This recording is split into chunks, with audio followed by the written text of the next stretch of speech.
Number 7. Robert Dewey Hoskins.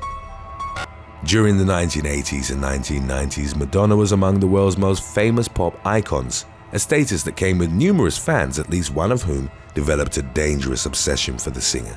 Robert Dewey Hoskins terrorized Madonna during the 1990s, and at one point threatened to cut her from ear to ear if she didn't marry him. In 1995, Hoskins, then 37, scaled the 8-foot fence surrounding Madonna's Castillo del Lago home in the Hollywood Hills. He got within range of the house and tried to wrestle a weapon out of her security guard's hands. Hoskins was shot in the left arm and pelvis but survived. The incident reportedly caused Madonna to have nightmares in the aftermath. She testified against him in court, and Hoskins was sent to a psychiatric facility after being found to be mentally unstable. Years later, in 2012, he walked away from the Metropolitan State Hospital in the Los Angeles suburb of Norwalk. Because of the court order which required him to receive treatment until August, Hoskins was classified as an escapee, with warnings issued by the LAPD, which claimed that he was highly psychotic when not taking his medication, and adding that he had extremely violent tendencies. Fortunately, Hoskins was arrested about a week later without incident. Number 6. Kevin James Loibl.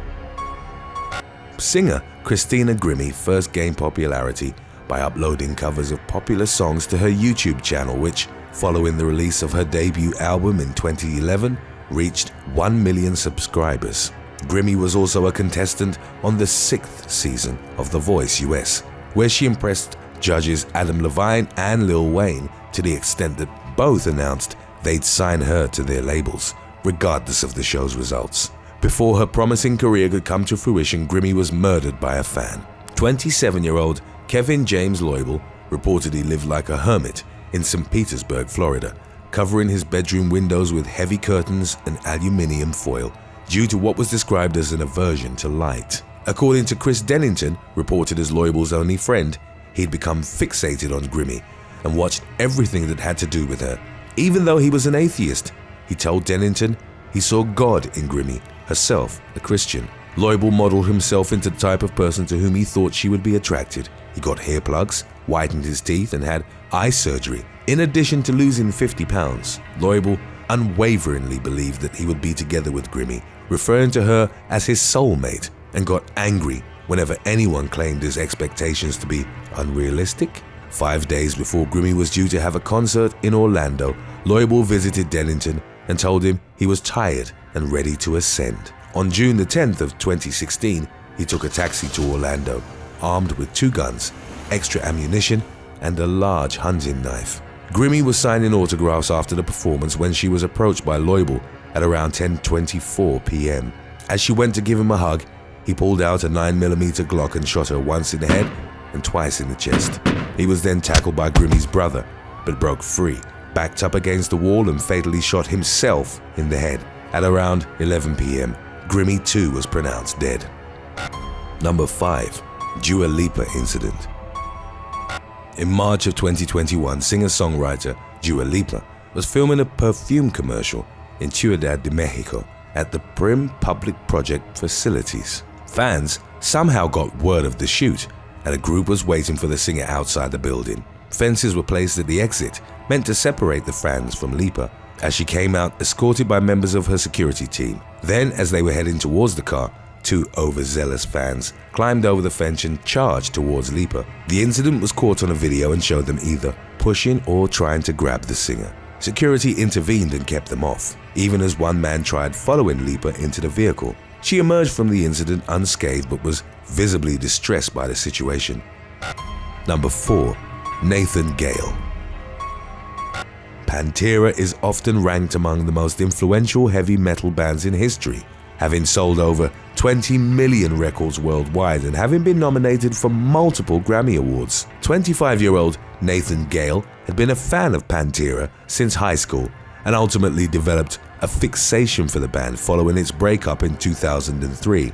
That same year, he was discharged from the United States Marine Corps, reportedly due to a diagnosis of paranoid schizophrenia. Gale made outrageous claims, one of which was that Pantera had stolen some of their lyrics from him, or that the members were trying to steal his identity. As his behavior became more worrying, he started talking to himself and interacting with an imaginary dog. Gail ultimately came to blame Pantera's disbandment on Darrell "Dimebag" Abbott, who'd co-founded it alongside his brother Vinnie Paul. On December 8th of 2004, Abbott was performing with his new band, Damage Plan, at a club in Columbus, Ohio. Gail, who didn't have a ticket, scaled a 6-foot fence and snuck inside the club through a side door. As Damage Plan played their first song, Gail rushed the stage and fatally shot 38-year-old Abbott at point-blank range with a semi-automatic handgun. It was reported that some of the fans initially thought it was part of the act and pumped their fists in the air. Gail was tackled by Jeffrey Mayhem Thompson, the band's head of security, but he too was fatally shot in the struggle. Gail then gunned down a fan, 23-year-old Nathan Bray, who'd attempted to assist Thompson and Abbott. John Brooks, Damage Plan's drum technician, tried to disarm Gail as he was reloaded, and he too was shot 6 times. All 4 men passed away in the aftermath, while 3 others sustained injuries. Gail's spree was brought to an end by responding officer James Niggemeyer. He came into the club through a backstage door and, as Gail was holding a wounded victim hostage, fatally shot him in the head once with a 12-gauge shotgun. Number 3. Kim Kardashian Incident. In September of 2014, Kim Kardashian was nearly brought to the ground while surrounded by fans and paparazzi. During the Paris Fashion Week, she'd arrived with husband Kanye West and her mother Kris Jenner, only to be swarmed as she got out of the car. In the confusion, a man who was later identified as Ukrainian prankster Vitaly Sidyuk grabbed Kardashian and tried to drag her away. Sidyuk had performed such antics on a number of celebrities during public events. At the premiere of Disney's Maleficent, he was reported to have punched Brad Pitt, and in other incidents, he rushed the stage at the Grammys or hugged Bradley Cooper and Leonardo DiCaprio, burying his face in their crotch area. During his latest stunt, Kardashian screamed as she sought refuge in the arms of her bodyguard, while Jenner, concerned for her daughter's safety, was heard shouting, "Stop it!" West, who was on the other side of the vehicle, tried to get to Kardashian, but his path was blocked by paparazzi trying to get photos. No one was hurt in the incident, and Sidyuk, as he took responsibility for the stunt, claimed that he meant Kardashian no harm, referring to her as a goddess. He added that he performed the stunt as a protest to the US banning him from entering the country. Today's topic was inspired by Instagram follower Ekenji. If you have any other topics you'd like to learn about, subscribe and let us know in the comments section below, or follow us on Instagram and reach out to us there. Number 2. Ally Brooke attacked in Mexico. In September of 2016, during a concert alongside her Fifth Harmony bandmates in Mexico, Ally Brooke was rushed and brought to the ground while she was performing on stage. A male fan broke through security, approached the singer and attempted to embrace her. As he was pulled away by a staff member, he held onto her hair and arms so tightly that it caused her to topple over. A true professional, Brooke wasn't deterred from her performance for long. She got back to her feet, waved to the fan and even blew him a kiss. She then showed the peace sign to the crowd before she resumed singing. The incident marked the second time in the week that Brooke had been ambushed by a fan. Just one day prior, as she made her way through a Mexico airport, a man grabbed her and nearly brought her into a mob of fans. Fortunately, her security guards managed to separate her from the crazed fan. Number 1. Yolanda Saldivar. Selena Quintanilla Perez is hailed as one of the greatest Latin artists of all time, often credited for catapulting Tejano music, a style blended Mexican and US influences, into the mainstream. Selena was described as a major influence by many Latin artists, who regarded her as a trailblazer. The artist's legacy lives on, but her life was cut short at only 23 by an enraged fan. In 1991, Yolanda Saldivar, then in her early 30s, was made president of Selena's fan club after she'd repeatedly asked permission to start one in San Antonio. A few years later, Saldivar struck a friendship with the artist and was made manager of her boutiques. It was reported that Saldivar's devotion to Selena bordered on obsession. Her room was covered in the artist's posters and pictures, but also featured burning votive candles and a collection of Selena videos which she'd play for her visitors.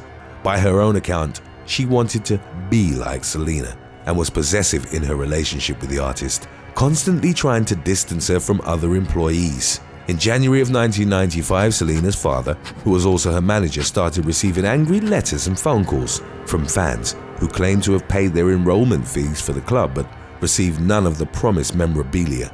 He investigated and found that Saldivar had embezzled over $60,000 from the boutique and fan club using forged checks. When a meeting was called, which Selena also attended, Saldivar failed to properly account for the financial discrepancies and then abruptly left.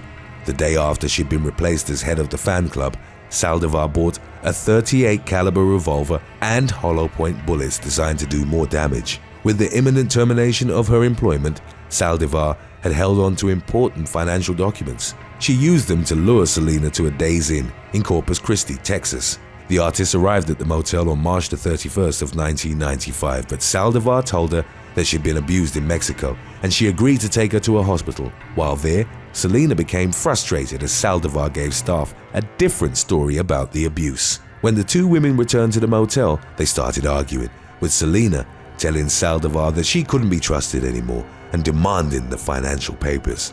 As she dumped Saldivar's bag on the bed, she saw the revolver. Shortly before 12 p.m., Saldivar pointed the gun at the artist. She let loose a single shot as Selena tried to flee, which impacted her lower right shoulder, damaging an artery and causing massive blood loss. Selena ran towards the lobby screaming for help and leaving behind a trail of blood hundreds of feet long.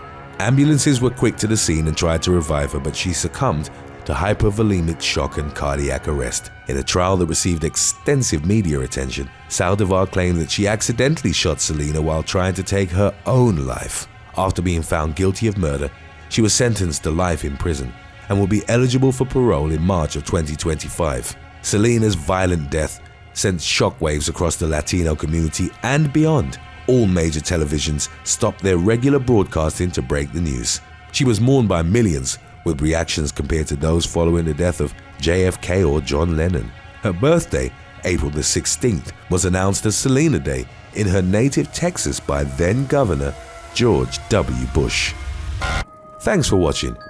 Would you rather never listen to your favorite artist or band again, or spend a month without your hearing? Let us know in the comments section below.